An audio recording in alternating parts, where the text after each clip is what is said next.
जय श्री कृष्णा। पुरुषोत्तम मास की सबसे दुर्लभ और पुण्यदायी एकादशियों में से एक परमा एकादशी इस बार 11 जून 2026 गुरुवार को आ रही है और यह एकादशी हर वर्ष नहीं आती, इसलिए इसका महत्व और भी अधिक बढ़ जाता है। शास्त्रों में कहा गया है कि पुरुषोत्तम मास में श्रद्धा से किया गया जप तप दान उपवास और भगवान विष्णु की भक्ति अनेक गुना अधिक फल प्रदान करती है। लेकिन परमा एकादशी का व्रत किस प्रकार से करना चाहिए, संकल्प कैसे लेना चाहिए और पूजा की सही विधि क्या है, पारण कब और किस समय पर करना चाहिए और इस दिन तुलसी माता की सेवा हमें कैसे करनी चाहिए। आज के इस वीडियो में हम परमा एकादशी 2026 की संपूर्ण व्रत विधि, पूजा नियम, उपवास के प्रकार और तुलसी के पूजन तथा पारण समय की विस्तृत जानकारी प्राप्त करने वाले हैं, इसलिए वीडियो को अंत तक अवश्य देखिएगा। तो आइए भगवान श्रीहरि का स्मरण करते हुए आरंभ करते हैं परमा एकादशी व्रत की संपूर्ण शास्त्रोक्त विधि। इस वर्ष परमा एकादशी का व्रत 11 जून 2026 गुरुवार को रखा जाएगा, जबकि इसका पारण 12 जून 2026 शुक्रवार को किया जाएगा। द्वादशी तिथि पर पारण का शुभ समय प्रातः 5:22 से लेकर 10:05 तक रहेगा। विशेष बात यह है कि इसी दिन शुक्र प्रदोष व्रत भी पड़ रहा है, इसलिए सभी भक्तों को निर्धारित समय के भीतर ही एकादशी व्रत का पारण अवश्य ही कर लेना चाहिए। आइए अब जानते हैं इस पावन व्रत की संपूर्ण शास्त्रोक्त विधि के बारे में। शास्त्रों में वर्णन मिलता है कि जो भक्त श्रद्धा और भक्ति नियम पूर्वक परमा एकादशी का व्रत करता है, वह अपने अनेक जन्मों के पापों से मुक्त होकर भगवान श्री हरि की विशेष कृपा प्राप्त करता है। पुरुषोत्तम मास में आने वाली यह एकादशी साधक को आध्यात्मिक उन्नति और अक्षय पुण्य प्रदान करने वाली मानी गई है। एकादशी के दिन सबसे पहले अर्थात 10वीं तिथि के दिन सूर्यास्त से पूर्व सात्विक भोजन कर लेना चाहिए। रात्रि में संयम पूर्वक भगवान का स्मरण करते हुए विश्राम करें। एकादशी के दिन ब्रह्म मुहूर्त में उठें, स्नान करके स्वयं को शुद्ध करें।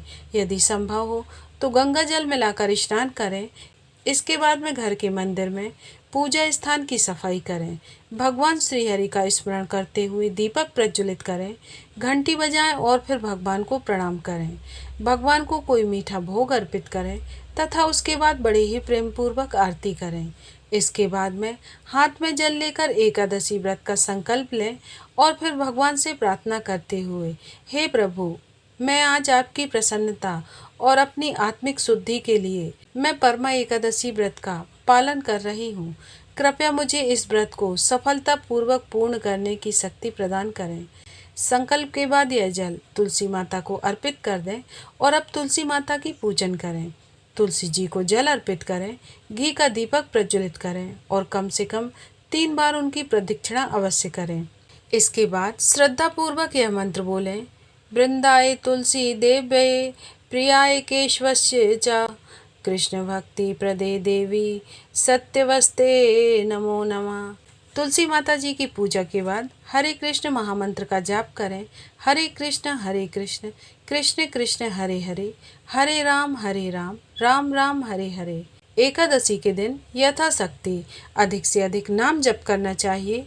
यही इस दिन का सबसे महत्वपूर्ण और आध्यात्मिक कार्य माना जाता है। जप के बाद परमा एकादशी व्रत की कथा सुने।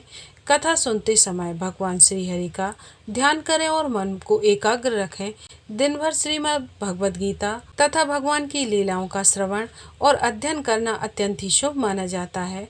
तो एकादशी उपवास 3 प्रकार से किया जाता है। पहला, निर्जल व्रत, जिसमें अन्न और जल दोनों का त्याग किया जाता है।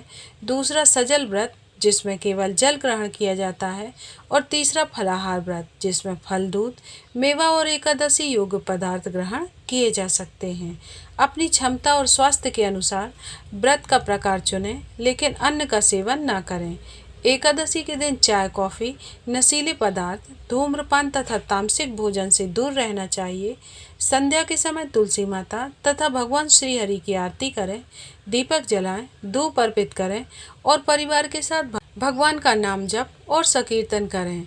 दसवीं एकादशी और द्वादशी इन तीनों तिथियों में यथासंभव ब्रह्मचर्य का पालन भी शास्त्रों में श्रेष्ठ माना गया है।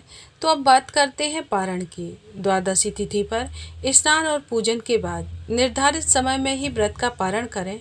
यदि उसी दिन प्रदोष व्रत भी हो तो पारण के समय भगवान को अर्पित एक चावल का दाना ग्रहण करके एकादशी व्रत का पारण किया जा सकता है और फिर उसके बाद में प्रदोष व्रत जारी रखा जा सकता है।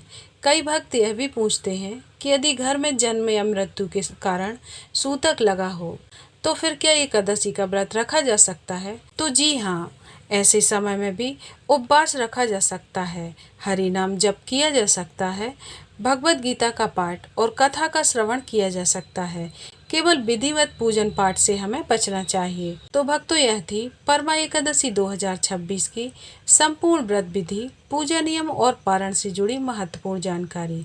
यदि आपको यह जानकारी उपयोगी लगी हो तो वीडियो को ज़्यादा से ज़्यादा लाइक शेयर करें ताकि इस दुर्लभ और पुण्यदायी एकादशी का लाभ सभी को प्राप्त हो सके। चैनल पर पहली बार आए हैं तो चैनल प्रियंका धर्म ज्ञान को सब्सक्राइब करना ना भूलें। मैं आपसे मिलूंगी एक नई धार्मिक जानकारी के साथ। जय श्री हरि विष्णु, जय श्री कृष्णा।